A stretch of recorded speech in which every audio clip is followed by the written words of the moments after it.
Terjadi kisah di Riyadh, seorang ibu, kisah nyata di Saudi. Ini di Riyadh ini sudah masyhur ceritanya nih. Antara seorang ibu dengan seorang TKW dari Indonesia. Ada satu ibu sudah divonis di Saudi, operasi kanker dia terakhir sebulan lagi. Kalau tidak berhasil, dianggap sudah mati dari sisi medis. Ini keberhasilannya kecil sekali, 10%, 90% mati orang ini. Sebulan lagi menurut ilmu medis. 3 hari setelah divonis begitu sama dokter, sebulan lagi operasi terakhir, datang pembantunya dari Indonesia. Seminggu pembantu itu kerja, bagus sekali kerjanya. Masya Allah bersihin rumah, masak segala. Tuan rumahnya ini senang. Tapi selama dia kerja seminggu, ada satu perilaku TKW ini, pembantu ini, yang selalu membuat tuannya mau nanya sama dia tapi nggak enak.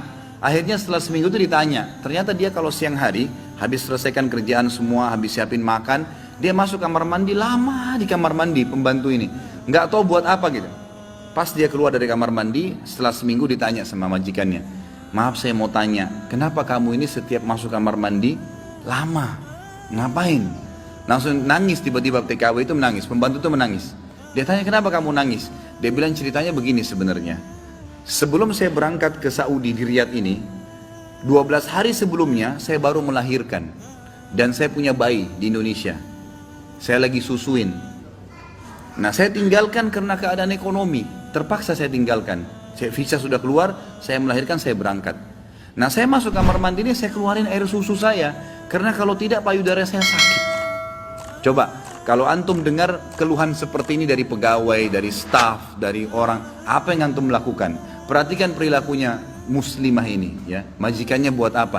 Ini ternyata menjadi penyebab penyakitnya hilang. Apa yang dia buat? Dia bilang baiklah. Sambil dia nangis, dia dengar ceritanya, dia bilang baiklah. Dia masuk, gajinya itu 800 real per bulan. Tuannya ini kebetulan punya duit di rumahnya, diambil dikali 24 bulan, 2 tahun. Dikasih pembantunya, ini uang kamu ambil. Besok saya belikan kamu tiket pulang ke Indonesia. Anggap kau sudah kerja 2 tahun. Pembantunya bilang, nggak apa-apa. Dia bilang nggak apa-apa. Anak kau lebih penting daripada saya. Urus anakmu, nggak apa-apa. Terus ada pembantunya, baiklah kalau begitu terima kasih. Kata tuannya, kalau seandainya 2 tahun kemudian habis nyusuin kamu terfikir kembali, ini nomor HP saya, dikasih, pulanglah. Pembantu kita sudah selesai nih, TKW sudah pulang Indonesia. Kita sekarang berhubungan dengan kisah ibu ini. Apa kata dia? Semenjak pembantu itu berangkat, mulai hari itu setiap hari saya menangis.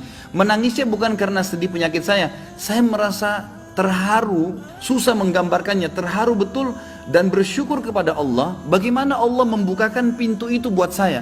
Saya selalu bersyukur terus sama Allah karena saya terfikir untuk kasih gaji 2 tahun. Mungkin kalau terjadi pada kita, kita bilang, baiklah kamu pulang aja minimal. Pernah gak antum terfikir kasih gajinya lengkap semua? Dia bilang, saya terharu kenapa saya bisa lakukan itu. Dan saya selalu bersyukur sama Allah, saya bisa lakukan sementara memang ini ada vonis mati dekat lagi secara medis. Dia bilang, tiap hari saya menangis. Dan setiap kali saya menangis, saya merasa ada satu kepuasan dan keadaan saya lebih baik.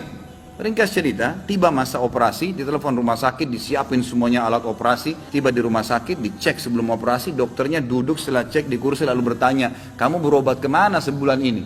Kata ibunya, saya nggak berobat kemana-mana. Kamu tahu nggak, kanker kamu nggak ada, sedikit pun nggak ada, akarnya nggak ada, sembuh total, nggak ada, nggak mungkin terjadi secara medis. Ibu itu tersenyum lalu mengatakan, kalau betul apa yang dokter ucapkan, itu karena sedekah saya. Diceritain sama dia ceritanya, begini. Dokternya jadi nangis. Dokternya bilang apa? Subhanallah, yang telah membukakan mata hati saya, ternyata yang menyembuhkan bukan obat sama dokter, tapi siapa? Allah Subhanahu Wa Taala. Ambil pelajaran ikhwas sekalian. Ternyata amal-amal soleh itu bisa membuat kita keluar dari masalah. Abdullah bin Umar dan Abdullah bin Abbas radhiyallahu anhum ajma'in, itu kalau beliau sedang menghadapi masalah dan tidak pecah, beliau keluar cari orang miskin dan sedekah, keluar bertawassul dengan amal soleh. Seperti itulah. Mungkin sampai situ dulu, mudah-mudahan apa yang kita bahas bermanfaat dan menjadi tambahan ilmu buat kita. Assalamualaikum warahmatullahi wabarakatuh.